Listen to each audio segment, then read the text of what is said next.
crazy moon. I long to see your beaming face again. Nobody has understood me like you did since when. I don't know. I've been around. Well, I always, when I was a kid, always had songs running through my head. And I didn't pay a lot of attention to them, and I didn't know how to play any instruments. I tried to play a couple instruments when I was a kid. It didn't work out, and I even got a D or an E in music, I think. But later on, somehow after I came from Sarnia, and somehow I moved to Toronto, I became determined to get some kind of instrument happening to get these songs out of my head, so I started playing guitar. It was another type of writing for me where you could put poetry in and you know, people wouldn't jump out of their socks or something. They'd accept it if it was in songs. Can't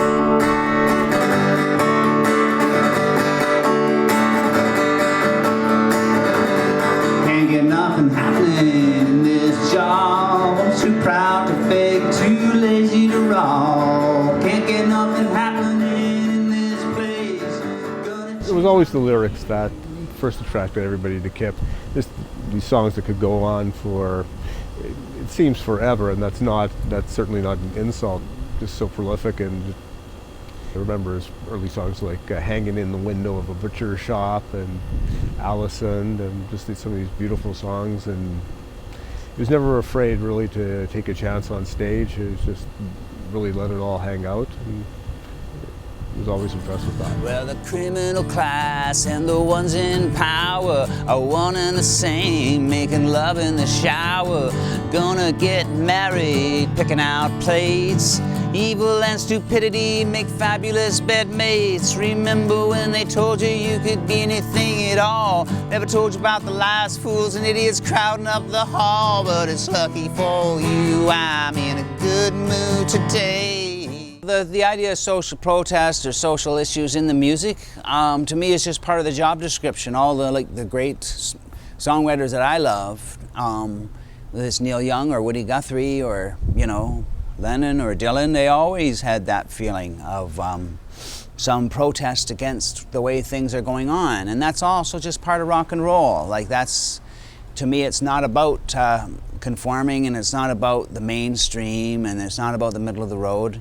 It's always something that's kind of pricking the way society is, you know, just for the sake of that alone, you know, giving it a kick in the ass just to move things along. And I think that's what part of music and rock and roll and all these things are about.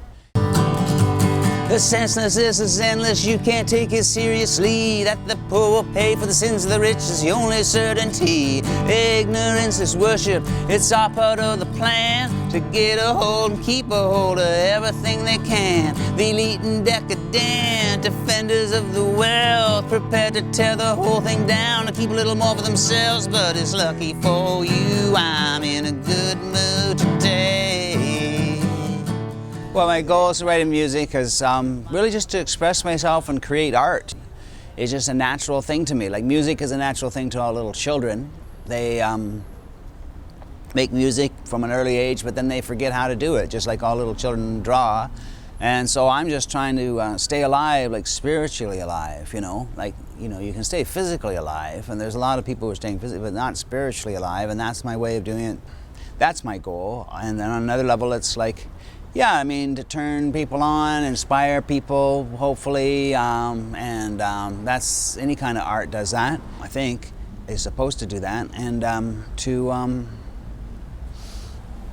you know, provide something more of what it means to be human in this time and age, you know, and just have a good time. And it's lucky for you I'm in a good mood today. If I see you tomorrow, I might have to blow you away.